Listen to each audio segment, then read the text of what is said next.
Bienvenue dans ce module où nous allons parler de transition. Donc qu'est-ce qu'une transition? On a vu les animations d'objets pour animer chacun des éléments, que ce soit cadre, photo, etc.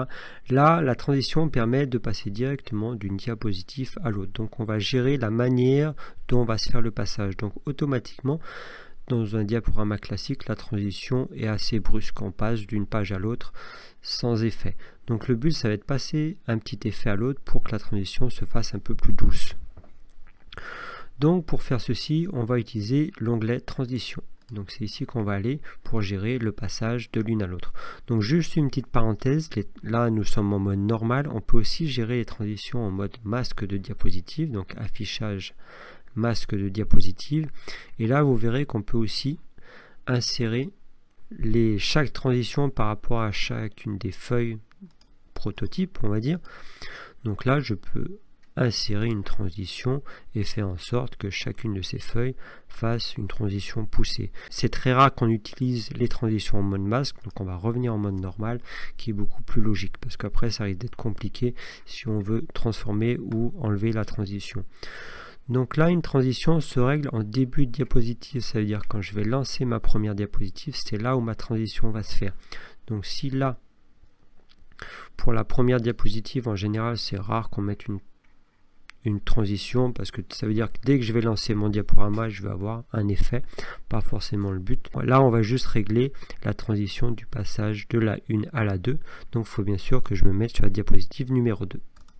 La diapositive 2, on va lui attribuer une transition, donc là on va pouvoir se permettre une transition un peu plus artistique, donc ce genre de toutes les transitions qui sont dans cette partie là, donc qui passent du rideau, de l'avion, toutes les sortes de basculements, etc. Donc c'est toutes des transitions ici qu'on va éviter dans le domaine professionnel. Dans le domaine professionnel, dirigez-vous plutôt sur les fondus, sur les révélés, à la rigueur sur certains découvrir, couvrir, mais vraiment privilégiez plutôt le fondu. Donc nous on est plutôt côté artistique, c'est plutôt dirigé pour les enfants, donc on va donner des transitions de cette manière là. Donc pour gérer les transitions, on voit qu'on a ici toutes les transitions, on a l'option de l'effet. Donc là finalement le rideau, il n'y a pas de sens, il n'y a pas de type au niveau du rideau, il n'y a qu'un seul effet, donc c'est pour ça qu'il est grisé. Mais par contre on peut gérer son temps. Donc là il est un petit peu long, on va le descendre un petit peu. Ici on a le petit bouton appliquer partout, c'est-à-dire que chaque diapositive par la suite va afficher l'option rideau entre chaque diapositive. Donc pour nous c'est pas notre cas. On a ici l'effet manuellement, ça veut dire qu'il faudra que je clique sur la souris ou sur la barre d'espace pour passer d'une diapositive à l'autre. On peut directement définir un temps. Comme ça, entre chaque page, on a un temps. Par contre, dès que vous avez un objet dedans qui a une durée ou une demande de clic, le temps démarre à partir du dernier objet qui est animé. En gros, c'est comme ça que ça se passe. Ici, nous avons notre premier effet. On a réduit un petit peu le temps. Si jamais on veut juste avoir un aperçu vite fait de ce que ça donne, au lieu de lancer le diaporama à chaque fois, on va avoir ce petit bouton ici juste dans le coin aperçu. Donc on va voir ce que ça donne. Donc là, un petit peu plus rapide, un peu plus sympa. Voici pour cet effet. Maintenant, on va passer aux différents effets suivants. Donc ici on est dans un livre, donc notre but ça va être de faire croire qu'on est vraiment dans le livre et de faire des retournements de page. Donc cet effet est activable ici dans le roulement. Hop, donc là j'ai pris le mauvais, je me suis pris de là à là, là je voulais un zoom en fait. Donc le début de celle-là était un zoom par rapport à celle-là pour faire croire qu'on rentre dans le livre. L'effet zoom est ici. Voilà, et là c'est à partir de la 4e diapositive où on veut l'effet de roulement. Donc là, au cas où qu'on ne soit pas dans le bon sens, on a l'effet ici, on peut changer de sens tout simplement. On a aussi d'autres effets un peu plus découvertes si on n'a qu'une seule grande page. Donc nous, le premier nous allait très très bien. On va faire exactement le même effet pour le deuxième. Et l'effet roulement.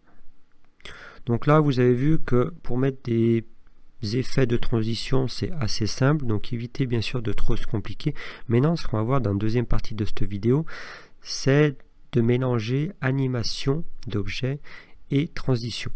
Ici, on va essayer de se rapprocher d'un effet qu'on peut avoir sur des sites internet comme le site Prezi, donc des effets très interactifs. Donc avec PowerPoint, on ne peut pas aller aussi loin, mais on va essayer de donner à notre effet PowerPoint un effet très dynamique en mélangeant les objets et les transitions. Vous avez sur internet plein de sites qui permettent d'aller beaucoup plus loin dans les présentations. Donc là, par exemple, le site Prezi qui permet de faire des trucs très interactifs. Nous, on va revenir à un truc un peu plus classique. Ici, on va tout simplement créer une timeline. Dans cette frise chronologique, on va faire en sorte d'avoir le même effet dynamique en passant d'une diapositive à l'autre.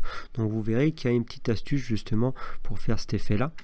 Parce que si là, je lance mon diaporama, vous verrez l'effet voulu. Donc je me mets en mode lecture. Donc là, premier clic, il n'y a rien. Deuxième clic, j'ai tous mes traits qui apparaissent. Donc ça, assez simple avec des animations d'objets. Un autre clic qui permet de refaire voir des éléments. Et ainsi de suite. Là, l'astuce réside à ce moment-là. Le but va être de créer un nouveau trait et tout en passant à la diapositive inférieure. Donc vous avez vu que l'effet était assez continu. Et ça grâce justement à l'ajout d'une transition spéciale avec une animation d'objet. Donc si je reviens au mode normal, on va voir ce qui s'est passé. Donc là j'ai ma première diapositive, donc on va voir toutes les animations. Donc les animations assez simples finalement.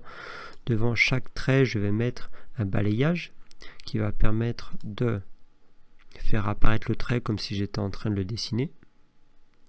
De cette manière là. Et ainsi de suite. Là, je me suis arrêté à ce moment-là. Si je crée le prochain trait, le problème c'est que pour passer d'une diapositive à l'autre, il faut que je clique. Donc du coup, il y aurait eu un saut dans tous les cas entre celle-ci et celle-ci. Donc ce que j'ai fait, j'ai dupliqué exactement la même diapositive. Donc on voit exactement le même texte. Donc il faut bien par contre attendre que tous les éléments de la première diapositive soient finis pour pouvoir la dupliquer. Par contre, vous voyez là que j'ai enlevé tous les effets. Bien sûr, mais j'ai créé un effet de cette droite là que j'ai rajouté. Donc cette droite là a comme effet justement aussi une forme de balayage. Donc forcément il va se créer à partir de ce bouton et descendre, mais par contre il va démarrer avec le clic précédent. Donc là on a cet effet de l'objet, mais il faut bien sûr que la transition, donc la transition de la 2 à la 3 se fasse sans besoin de clic pour pas avoir un saut justement à ce niveau là. Donc si je vais dans transition, là je vais voir que la transition n'est pas manuelle et se fait automatiquement. Donc imaginons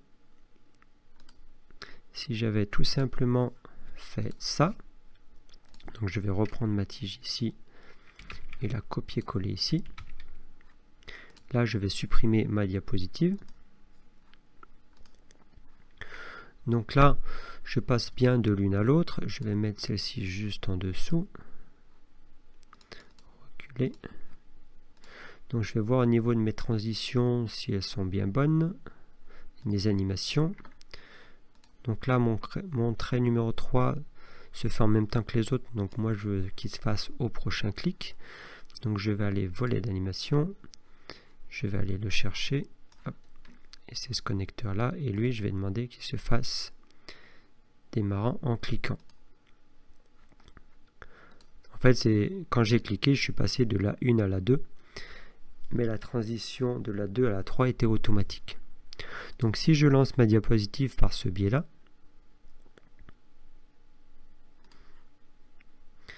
donc j'ai ma première animation, etc. Je passe, et c'est à ce moment-là. Donc là, ça s'arrête, je suis obligé de recliquer pour passer ici. Donc ça m'oblige à faire un autre clic qui fait un petit saut et ça ne fait pas dynamique. Si je reviens, même en cliquant un petit peu vite. Donc là, je suis obligé de cliquer. Donc je parle, j'explique à ce moment-là mon article qui vient d'apparaître. Et puis après, je suis obligé de vraiment gérer mes deux animations à la suite tout en cliquant. Donc vraiment pas pratique. Alors que si on se rappelle, si je reviens en arrière, je refais mon animation.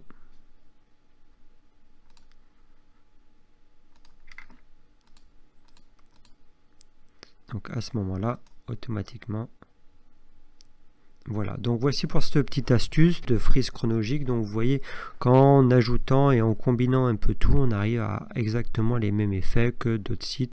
Donc je vous invite à tester tout ça et à passer à l'exercice suivant.